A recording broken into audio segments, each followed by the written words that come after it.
So ayun, nakabili tayo ng Air Force 1 sa Ukay Shop sa halagang 500 pesos. So kasi naka-sale siya ng 70% at natsambahan natin na size 7, saktong sakto sa ating pa. So kung titignan nyo yung sapatos, medyo yung ibang part niya ay dirty white. So ang gagawin natin dyan, paputiin natin yan gamit ang leather paint. So una sa lahat, kailangan muna natin siyang linisin. So kapag naglilinis kayo, dalawang Sunrox color seat, dalawang takip, nalagyan ko na yan before, so kaya hindi ko na nilagyan. So onting ano lang, powder yan. And then syempre Joy, lagyan nyo ng Joy para medyo bumula siya. So kagaya nyan. Okay, so syempre pagtapos nyan, haluin na natin. Ligpit ko muna to, magalit nanay ko. Yan. So yan, lace natin yung shoe. That is the first step. Pagkatapos i-unlace ang shoe, syempre hahaluin na natin yung ating conduction. Tagal naman mag-unlace. Yun.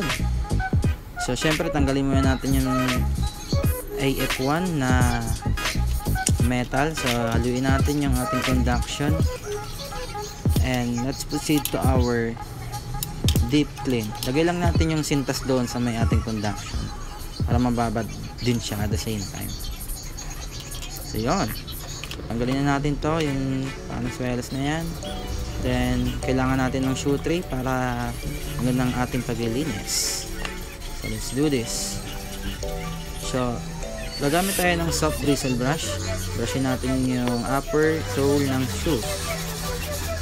So it should be circular motion kapag kayo naglilinis ng sapatos, para ano talaga siya, madaanan niya lahat ng sulok ng upper sole ninyo. Yan. So kapag nag-brush kayo ng logo, medyo huwag yung paladaanan. Gamit tayo ng toothbrush para hindi natin madaanan yung logo ng ating shoe, kasi pwede siyang maghimulmol. Yan. Gamit tayo ng medium bristle brush kung medyo madumi-dumi yung ating shoe, kapag may libag-libag. So let's do the brush.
So syempre punasan na natin pagkatapos natin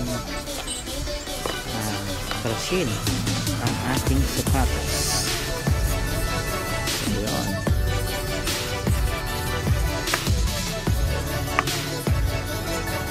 Kaya ito na yung tsura niya ngayon.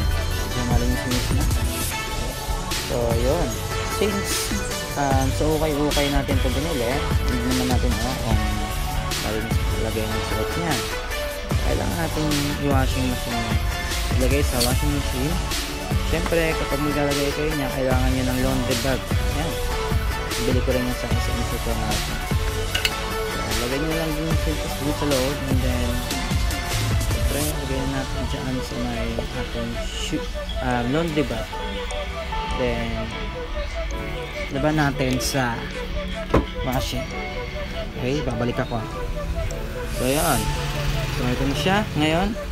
So, medyo gusot yung kanyang gusot yung kanyang walang tawag dyan, pero gusot. So, ang gagawin nyo lang, kuha kayo ng tela. Yan. Tapos, basahin nyo dapat yung tela, and then planchahin natin yung leather. So, make sure na circular motion yung inyong pagpa-plancha, at huwag nyo patatagalin na mga 4 seconds yung plancha sa leather, kasi baka ma-overheat yung leather ninyo at lalong umulubot yung inyong yung inyong shoes. Okay, sige.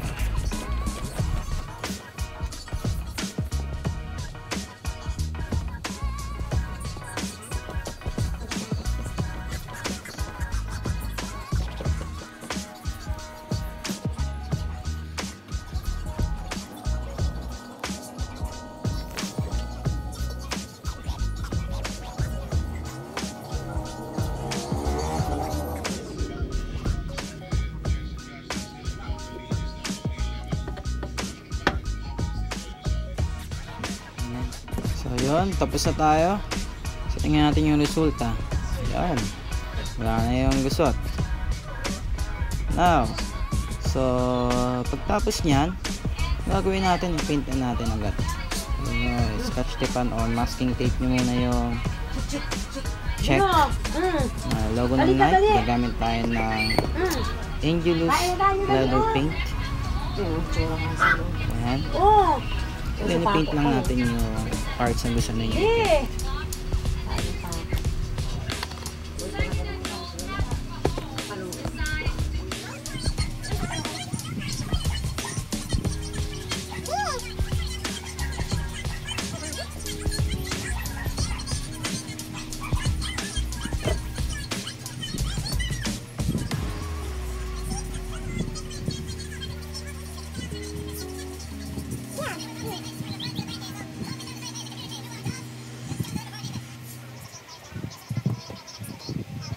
What we do here is go back.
So yun, sa kabilang part naman tayo ng shoes, ng shoe. So gagamit tayo ng acetone, tapos i-ano lang natin para matanggal yung factory paint ng sapatos, or kung di man siya matatanggal yung kanyang yung finisher niya. Ayan. So acetone lang, then i-scrub nyo lang ng ganyan. So ito na ngayon yung itsura nya. So kung napapansin nyo, back na yung kulay. Yan, back na oh. So ang gagawin natin dyan, paint natin yung Julius acrylic leather paint ulit ang natin gagamitin. So sulit na sulit yung acrylic paint na yan, kasi kahit konti lang yung mailagay nyo sa brush, kapag mispread nyo na siya sa shoes, talagang magandang klase. Ayan, paint na natin.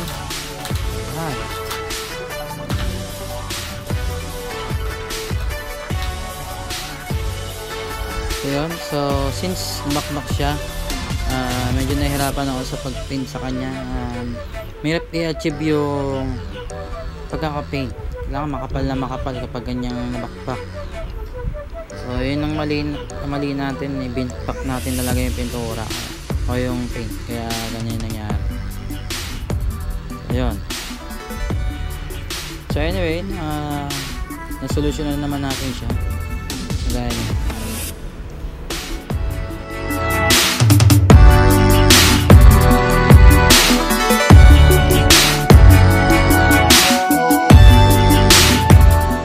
So yun, ito na yung itsura niya ngayon.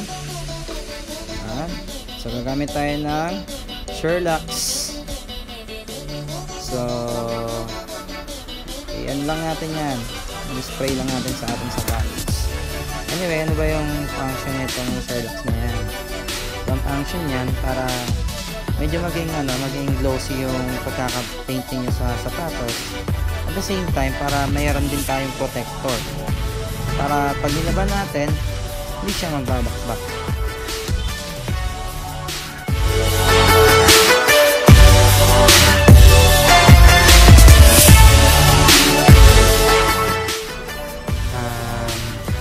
After ng ating paint job, so tapos na, okay na yan. Shout out pala kay Boss Idol Feliciano TV. So ayun, pag natapos nyan, tanggalin na natin yung shoe rack, then lagay natin yung swelas. I don't know, swelas ba tawag yan or what. Then syempre i-lace na natin yung ating sapatos. So, alright, let's do this.